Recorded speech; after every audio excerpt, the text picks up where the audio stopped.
ساری تعریفیں اللہ تعالیٰ کے لیے ہیں جس کی کتابیں ہر طرح کی تعریف اور میلان سے پاک ہیں،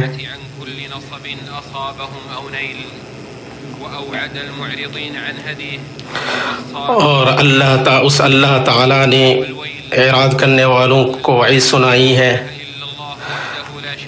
اور میں گواہی دیتا ہوں کہ ایک اللہ کے سوا کوئی معبود برحق نہیں، اس کا کوئی شریک نہیں، اور میں گواہی دیتا ہوں کہ محمد اس کے بندہ رسول ہے۔ اللہ درود سلامتی اور برکت نازل فرمائے آپ پر، آپ کے اہل خانہ پر اور تمام صحابہ پر۔ اما بعد، سب سے اچھی بات اللہ کی کتاب ہے، اور سب سے اچھا طریقہ نبی صلی اللہ علیہ وسلم کا طریقہ ہے، اور ہر طرح کی دین میں نئی ایجاد کردہ چیز بدعت ہے، اور ہر بدعت گمراہی ہے، اور ہر گمراہی کا ٹھکانہ جہنم ہے۔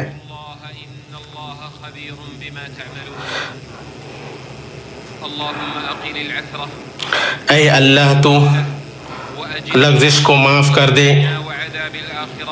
اے اللہ تو ہمیں عذاب آخرت سے بچا، اے اللہ تو ہمارے مستقبل کو ہمارے ماضی سے بہتر بنا دے۔ مسلمانوں، اللہ کا گھر، اس کا حرم اور اس کے شعائر و مقدسات ہمیشہ اللہ کی طرف سے امن میں رہے ہیں، اور اس کی طرف سے ان کی نگرانی کرنے اور حفاظت کرنے والے متعین ہیں۔ اللہ ان کی حفاظت کے لیے انسانوں، پرندوں اور جمادات کو مسخر کرتا ہے۔ متفق علیہ حدیث میں آیا ہے کہ آخر زمانے میں زمین ایک ایسے لشکر کے ساتھ دھسا دی جائے گی جو کعبہ پر حملہ کرنے کے لیے آئے گی۔ اللہ کی گزری نشانیوں اور باقی رہنے والے واقعات میں سے یہ ہے کہ اس نے ابرہہ اور اس کے ہاتھیوں کے حملے سے اپنے گھر کی حفاظت فرمائی،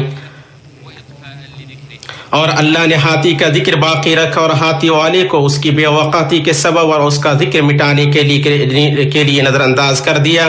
ہر زمانے میں جیسے ابرہہ رہا ہے ویسے ہی اس کے لیے ہر وقت گھات میں ابابیل بھی رہے ہیں۔ اللہ تعالیٰ کا فرمان ہے، وہ چال چلتے ہیں اور اللہ چال چلتا ہے، اور اللہ سب سے بہتر چال چلنے والا ہے۔ ہاتھی والے نے اپنے منحوس حملے سے پہلے ایک گھر بنایا تھا کہ لوگوں کو اللہ کے گھر سے پھیر دے،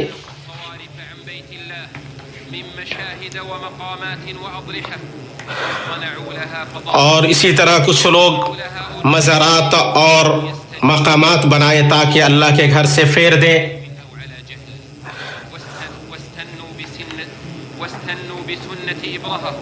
انہوں نے ابرہہ کی سنت پر عمل کرتے ہوئے حرم میں الحاد مچانے اور تخریب کاری کے لشکروں کو بھیجا، مگر ان کے سامنے راستے مسدود ہو گئے، حیلے کام نہ آ سکے، اور اللہ نے ان کی چال کو وسوسہ، دھمکی، افواہ اور ڈرانے کی شکل میں لوٹا دیا۔ یہ میڈیا، یہ حملے نہ حجاج و معتمرین کو روک سکے، اور نہ وہ ان سے زائرین اور عبادت گزاروں کو پھیر سکیں۔ ان واقعات میں اللہ کی حکمت ہے، اللہ نے ان کی وہ چیز ظاہر کر دی جسے تقیہ نے چھپا رکھا تھا، اور ان لوگوں کو ہوش آ گیا جو غفلت میں ان کا دفاع کرتے تھے، اور حق کی صف باطل سے الگ ہو گئی۔ ہم جہاں ہمیشہ اللہ کی حمد بیان کرتے ہیں، وہیں ہم ان دنوں اس کی حمد و شکر کا ورد کرتے ہیں کہ اس نے اپنے مہمانوں اور اپنے گھر کے حاجیوں کو سلامتی، آسانی، حفاظت اور مدد سے نوازا ہے، اور انہوں نے اپنے مناسک اس حال میں ادا کیے کہ اللہ کی عنایت انہیں گھیرے ہوئی تھی، اور اس کے الطاف ان کی نگہبانی کر رہے تھے، سو اللہ کے لیے بہت زیادہ تعریف ہے۔ پھر شکر ان لوگوں کا جنہیں اللہ نے اس امن کا سبب بنایا اور اس اعجاز سے نوازا، ساتھ ہی شکر ان لوگوں کا جنہوں نے حرمین میں، ملک کے حدود اور راستوں میں حاجیوں کی خدمت کی۔ اللہ کے بندو، موسم حج کی کامیابی ایک ایسی فتحیابی ہے جس سے مؤمن خوش ہو رہے ہیں، اور صرف منافقین ہی اسے ناپسند کریں گے۔ اللہ تعالیٰ کا فرمان ہے، آپ کہہ دیں یہ اللہ کے فضل اور اس کی رحمت سے ہے، سو اس سے خوش ہو جائیں۔ یہ اللہ کی وہ نعمت ہے جس کے اپنے شرعی اسباب اور الہی قوانین ہیں۔ نصیحت لینے، تدبر کرنے اور اتباع کرنے کے لیے ان کے پاس رکنا ضروری ہے۔ اس کی پہلی چیز یہ ہے کہ مقصد حج کو اس چیز کے لیے خالص کیا جائے جس کے لیے اسے مشروع قرار دیا گیا ہے، اور وہ ہے توحید، اور یہ کہ صرف اللہ تعالیٰ کا ذکر بلند کیا جائے۔ اس کے سوا کسی اور کا نہیں، اور ایک اللہ سبحانہ کے لیے دعا اور عبادت کو خالص کیا جائے حج کی آیتوں میں آیا ہے۔ پس جب تم عرفات سے روانہ ہو تو اللہ کا ذکر کرو، اور جب تم اپنے مناسک پورے کر لو تو اللہ کا ذکر کرو۔ اور نبی صلی اللہ علیہ وسلم کے فرمان میں آیا ہے گھر کا طواف، صفا و مروہ کی سعی اور کنکریاں مارنا یقیناً اللہ کا ذکر قائم کرنے کے لیے، اور سب سے بہتر دعا عرفہ کے دن کی دعا ہے، اور سب سے بہتر دعا جو میں نے اور مجھ سے پہلے نبیوں نے کی وہ ہے لا الہ الا اللہ وحدہ لا شریک لہ لہ الملک و لہ الحمد وہو علی کل شیء قدیر۔ حج کا شعار تکبیر و تلبیہ ہے، سب کے سب اللہ کی تعظیم و توحید ہے، چنانچہ اللہ کے سوا کسی اور کا ذکر نہ کیا جائے اور اس کے سوا کسی اور کو نہ پکارا جائے۔ حج کو ہر اس آلائش سے پاک رکھنے پر اصرار کرنا جو اس مقصد کے مخالف ہو، اللہ کی توفیق اور اس کی طرف سے اس گھر اور اس کے قاصدین کی حفاظت کا حصہ ہے، چنانچہ غیر اللہ کو نہ پکارا جائے اور صرف اسی کی تعظیم ہو جس کو اللہ نے عظیم قرار دیا ہے۔ حج سیاسی سودا بازیوں، نورہ کشتیوں اور تنازعات کا میدان نہیں، اور حج اس وقت تک خوشگوار بنا رہے گا جب تک وہ ان آلائشوں اور بدعتوں سے پاک رہے گا۔ اللہ کے گھر کے حاجی اور مسلمانوں، حج کی حفاظت کرنے والے اسباب میں دوسرا سبب ہے نبی صلی اللہ علیہ وسلم کی سنت کا اتباع۔ اللہ نے آپ کے بارے میں فرمایا آپ کہہ دیں اگر تم اللہ سے محبت کرتے ہو تو میرا اتباع کرو، اللہ تم سے محبت کرے گا اور تمہارے گناہوں کو معاف فرما دے گا۔ نیز فرمایا رسول جو کچھ تمہیں دے دے اسے لے لو اور جس چیز سے روکے اس سے رک جاؤ۔ حاجی نے اپنے مناسک ادا کر لیے جبکہ ہر مشعر میں ان کے نبی صلی اللہ علیہ وسلم کا حکم مجھ سے اپنے مناسک سیکھ لو، ان کے ساتھ گھوم رہا تھا، چنانچہ طواف صرف اسی طرح ہو جیسا کہ آپ صلی اللہ علیہ وسلم نے کیا، سعی ویسی ہو جیسی آپ نے کی، اور وقوف کنکری مارنا، اقامت اور روانگی یہ سب ویسے ہی ہو جیسا کہ آپ صلی اللہ علیہ وسلم نے انجام دیا ہے۔ یہ صرف حج کے ساتھ خاص نہیں بلکہ پورے دین کو شامل ہے۔ آپ صلی اللہ علیہ وسلم نے فرمایا تم ویسے ہی نماز پڑھو جس طرح تم نے مجھے نماز پڑھتے ہوئے دیکھا ہے۔ آپ صلی اللہ علیہ وسلم نے فرمایا میری سنت کو لازم پکڑو۔ نیز آپ نے فرمایا جس نے ہمارے معاملے میں ایسی چیز ایجاد کی جو اس کا حصہ نہیں تو وہ مردود ہے۔ آپ صلی اللہ علیہ وسلم نے اور فرمایا نئی ایجاد کی ہوئی چیزوں سے بچو کیونکہ ہر بدعت گمراہی ہے اور ہر گمراہی کا ٹھکانہ جہنم ہے۔ مسلمانوں، نبی صلی اللہ علیہ وسلم نے ہمیں روشن شاہ راہ پر چھوڑا ہے جس کی رات اس کے دن کی طرح ہے، اس سے صرف ہلاک ہونے والا ہی منہ موڑ سکتا ہے۔ ہمارے رب کی کتاب اور اس کے رسول صلی اللہ علیہ وسلم کی سنت ہمارے درمیان موجود ہیں، انہیں کی طرف رجوع اور فیصلہ کیا جائے۔ ختم رسالت اور تمام دین کے بعد نبی صلی اللہ علیہ وسلم اور آپ کے صحابہ کرام ان دونوں پر چلتے رہے۔ نبی اللہ تعالیٰ کا فرمان ہے آج میں نے تمہارے لیے تمہارا دین مکمل کر دیا اور تمہارے اوپر اپنی نعمت پوری کر دی اور تمہارے لیے اسلام کو بطور دین پسند کر لیا۔ چنانچہ جو اس دن دین نہیں تھا وہ آج دین نہیں ہو سکتا ہے، اور جو چیز نبی صلی اللہ علیہ وسلم نے اپنے رب کی طرف سے تبلیغ کرتے ہوئے مشروع قرار نہیں دیا ہے وہ شریعت نہیں ہو سکتی ہے۔ ایسے زمانے میں جب کہ کئی مدعیان حق ہیں اور سنت کی پابندی کرنے کے مختلف دعوے ہیں، اور ایسے وقت میں جب کہ جماعتوں، فرقوں اور مناہج کی بہتات ہے جنہوں نے بانٹا ہے، متحد نہیں کیا ہے، ان کی اکثریت نے مساعی کو منتشر کیا ہے اور کوئی فائدہ نہیں پہنچایا یا دفاع نہیں کیا ہے، ایسے حالات میں اسلام کے ساتھ جو کہ اعتدال اور آسانی کا دین ہے کچھ ایسی آلائشیں چسپاں ہو گئی ہیں جنہوں نے اس کی رونق اور شفافیت کو ڈھانپ لیا ہے اور مسلمانوں کو بانٹ دیا اور منتشر کر دیا ہے۔ اس سے بھی بدتر ہے مسلمانوں کے ٹکڑے ٹکڑے اور ان کی گروہ بندی کر کے اور انہیں فرقوں اور گروہوں میں بانٹ کر عام مسلمانوں پر دھول چھڑکنا، جو اس بات کی تاکید کرتا ہے کہ امت کے اندر کچھ ایسی بیماریاں ہیں جو بیرونی دشمنوں کے نقصان سے زیادہ خطرناک ہیں۔ علماء پر واجب ہے کہ امت کے سامنے اللہ عز و جل کے اس فرمان بے شک یہ امت ایک امت ہے، میں تمہارا رب ہوں سو تم مجھ سے ڈرو، اور اللہ سبحانہ کی اس فرمان کیا تم ان مشرکین میں سے نہ ہو جا جنہوں نے اپنے دین کو بانٹ دیا اور خود گروہوں میں ہو گئے۔ ہر گروہ اپنی چیز پر شادہ ہے کہ حقیقت و تقاضے کو واضح کریں اور یہ واضح کریں کہ امت کے علماء کا نقص نکالنا در حقیقت رسول صلی اللہ علیہ وسلم کے صحابہ اور ان کے تابعین اور علماء اسلام ائمہ فقہ اور ان کے شاگردوں کو مطعون کرنا ہے، جنہوں نے سوائے اسلام کے دوسرا نام، مسلمان کے علاوہ دوسرا لقب اور اتباع سنت کو چھوڑ کر دوسرا منہج اختیار نہیں کیا، اور ان سب سے دین میں بدعت ایجاد کرنے اور سید المرسلین کی سنت سے بیزار رہنے کی مذمت صحیح طریقے سے ثابت ہے۔ الحمدللہ گو کہ مسلمانوں کے اندر اپنے خلاف بنی جانے والی سازش کے بارے میں شور و احتیاط پنپ رہا ہے، لیکن مسلمانوں کا کلمہ جمع کرنا اور ان کی صف متحد کرنا شریف فریضہ اور الہی حکم ہے۔ اللہ کا فرمان ہے، اور تم سب اللہ کی رسی کو مضبوطی سے پکڑو اور منتشر نہ ہو۔ اسی لیے ضروری ہے کہ ہر اس اختلاف کو زندہ درگور کر دیا جائے جو مختلف مسلمانوں کی صف میں شغاف پیدا کرے اور ان کی جمعیت کو متفرق کرے، کیونکہ امت اتنی اچھی حالت میں نہیں ہے کہ اسے مزید باہمی دشمنی اور قطع تعلق کی اجازت دے، اور جو شخص تفرقہ ڈالنے اور الگ تھلگ کرنے کی کوشش کرے گا وہی خود اکیلے الگ تھلگ پڑ جانے والا ہوگا، اور وہی مسلمانوں کی جماعت سے دور ہوگا، جبکہ عام مسلمان اسلام اور اتحاد کے دائرے میں باقی رہیں گے۔ انہیں اللہ کی کتاب اور اس کے رسول کی سنت جمع کرے گی، جبکہ ان کا قبلہ ایک اور ان کا دین ایک ہے۔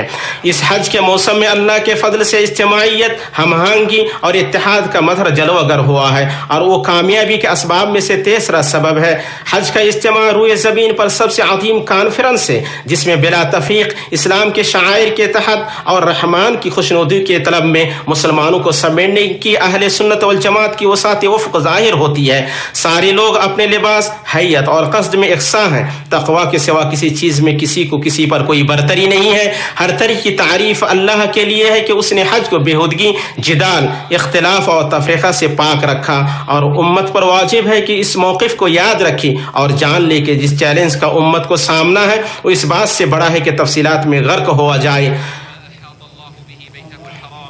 اللہ تعالیٰ کا فرمان ہے کہ تم آپس میں لڑائی نہ کرو کہ تم ناکام ہو جاؤ، تمہاری ہوا اکھڑ جائے۔ اللہ کے بندو، اللہ نے اپنے محترم گھر اور اس کے حجاج کرام کو جن چیزوں سے گھیر رکھا ہے ان میں سے سلامتی، اطمینان اور امن ہے۔ کیا انہوں نے نہیں دیکھا کہ ہم نے ایک پرامن حرم بنایا جبکہ ان کے ارد گرد سے لوگ اچک لیے جاتے ہیں؟ ایسے حرم جس میں حیوان، پتھر، پرندہ اور درخت امن پاتا ہے، جس میں مومن، اس کے خون، مال اور آبرو کی حرمت کی تعظیم کی جاتی ہے۔ حج سلامتی اور امن کا جلوس ہے۔ اللہ کی توحید کے سوا کوئی ندا نہیں، اللہ کو پکارنے کے علاوہ کوئی پکار نہیں، اور تکبیر کے علاوہ کوئی نعرہ نہیں۔ اس پر حج کی سلامتی اور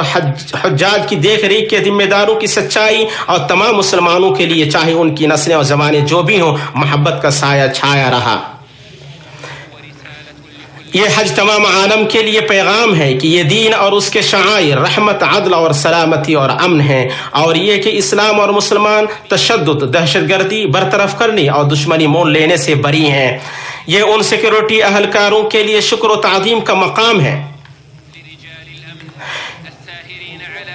جو مقدس ملک اور سرزمین حرمین شریفین کی سلامتی کی نگرانی، اس کی حدود اور سرحدوں میں ملک کی پاسبانی اور حرمتوں کی حفاظت کے لیے ہر وقت کرتے ہیں۔ ان کی بہادریاں کسی حملے کو روکنے یا دہشت گردانہ منصوبوں کو ناکام بنانے یا شرپسند اور غدار سیل کو بے نقاب کرنے میں جلوہ گر ہوتی ہیں۔ اللہ سے خالص دعا ہے کہ وہ ان کی حفاظت، رہنمائی اور مدد فرمائے اور انہیں ثواب عطا فرمائے۔ یہ امن جس سے اللہ نے حرم کے مکینوں کو نوازا ہے اور انہیں بھوک سے کھانا کھلایا اور خوف سے امن دیا، وہ حج کی کامیابی اور اس کی سلامتی کا بنیادی سبب ہے۔ اسی طرح وہ اللہ کی نعمت و احسان ہے، نیز وہ ایسا واجب ہے جسے مومن انجام دیتے ہیں، اور انہیں حق ہے کہ وہ اپنی تمام تر طاقت کے ذریعے اس کا دفاع کریں،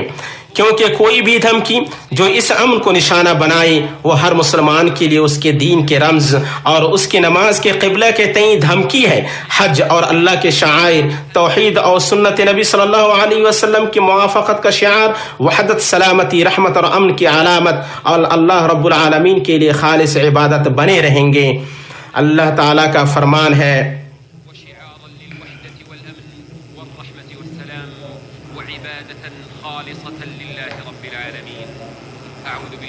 اللہ کا فرمان ہے،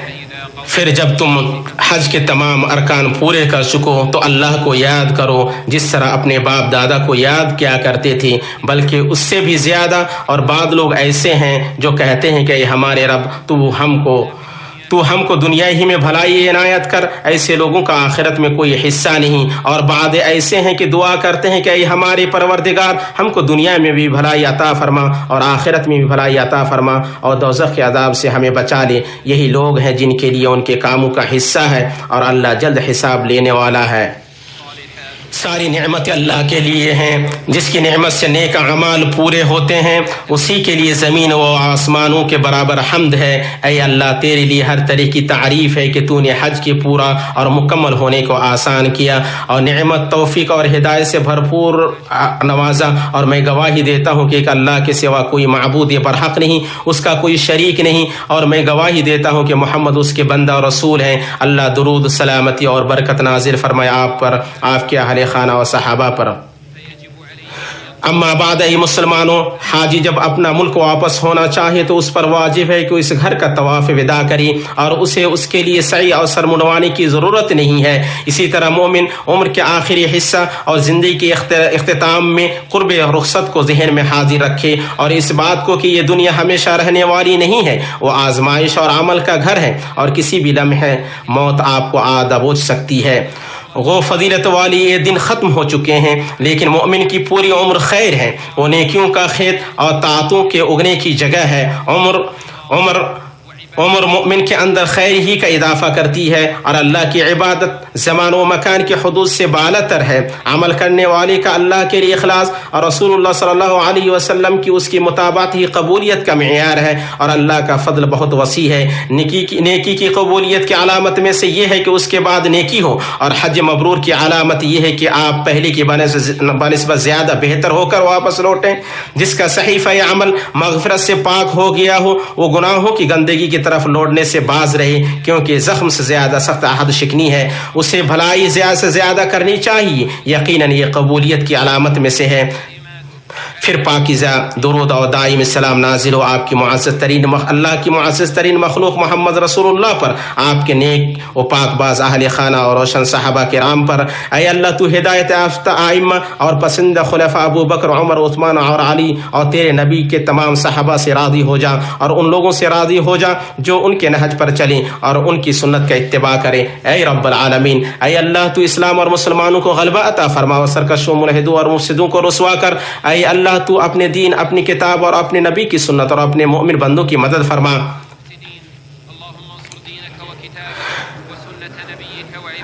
اے اللہ تو اپنے دین، اپنی کتاب اور اپنے نبی کی سنت اور اپنے مومن بندوں کی مدد فرما۔ اے اللہ تو اس امت کے لیے درستی کا معاملہ طے کر دے، جس میں تیرے فرما برداروں کو غلبہ حاصل ہو اور گنہگاروں کو ہدایت، جس میں بھلائی کا حکم دیا جائے اور برائی سے منع کیا جائے۔ اے اللہ جو ہمارا اسلام اور مسلمانوں اور ان کے ملکوں کا برا چاہے، اس کو اس کے نفس میں الجھا دے اور اس کی چال اس پر لوٹا دے اور مصیبت میں اس کو گھیر لے۔ اے رب العالمین، اے اللہ تو فلسطین، شام اور ہر جگہ تیری راہ میں جہاد کرنے والوں کی مدد فرما یا رب العالمین۔ اے اللہ تو ان کے محاصرہ کو توڑ دے، ان کے حالات درست فرما دے اور ان کے دشمن کو زیر فرما۔ اے اللہ تو مسجد اقصی کو ظالموں کے ظلم اور ناجائز قبضہ کرنے والوں کی جاریت سے آزاد کر دے۔ اے اللہ تو ہر جگہ مسلمانوں کے حالات سدھار دے اور سیریا میں ان کے حالات سدھار دے۔ اے اللہ تو انہیں حق و ہدایت پر متحد فرما۔ اے اللہ تو ان کے خون کو بہنے سے روک لی اور ان کے خوف کو امن میں بدل دے، ان کی محتاجگی دور فرما، ان کے بھوکے کو کھانا کھلا، ان کی عزتوں کی حفاظت فرما، ان کے دلوں کو مضبوط فرما، ان کے قدموں کو جما دے اور ان پر زیادتی کرنے والوں کے خلاف ان کی مدد فرما۔ اے اللہ تو ہمارے حکمرانوں کو اس کام کی توفیق جو تو تجھے پسند ہو اور تو اس سے راضی ہو، انہیں بھلائی اور تقوی پر لگا دے۔ اے اللہ تو انہیں، ان کے دونوں نائب اور ان کے مددگاروں کو اس کام کی توفیق دے جس میں بندوں اور شہروں کی بھلائی ہو۔ اے اللہ حاجی کی خدمت اور حرمین شریف اور ان کے زائرین کی خدمت کے لیے جو کچھ وہ خرچ کرتے ہیں انہیں اس کا بھلائی کے ساتھ بدلہ عطا فرما۔ اے اللہ تو ہر اس شخص کو بدلہ دے جس نے حاجی کی خدمت کی، اور اس شخص کو بدلہ دے جس نے تیرے مہمانوں کی دیکھ ریکھ کی۔ اے اللہ تو ان کے پلے نیکیوں سے بھاری بنا دے اور ان کے عمل و عمر میں برکت عطا فرما۔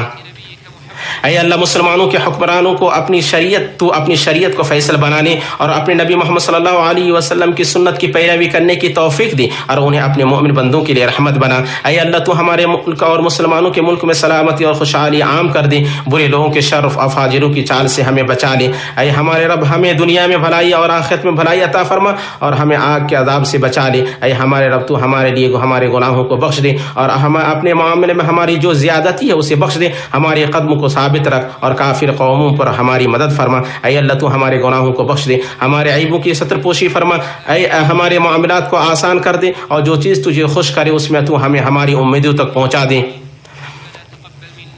اے اللہ تو ہم سے قبول فرما، بے شک تو خوب سننے والا جاننے والا ہے، ہماری توبہ قبول فرما، بے شک تو بہت توبہ قبول کرنے والا ہے، نہایت رحم کرنے والا ہے۔ تیرا رب العزت ان چیزوں سے پاک و منزہ ہے جو بیان کرتے ہیں، اور سلامتی و رسولوں پر تمام تعریف سارے جہانوں کے پروردگار اللہ تعالیٰ کے لیے ہے۔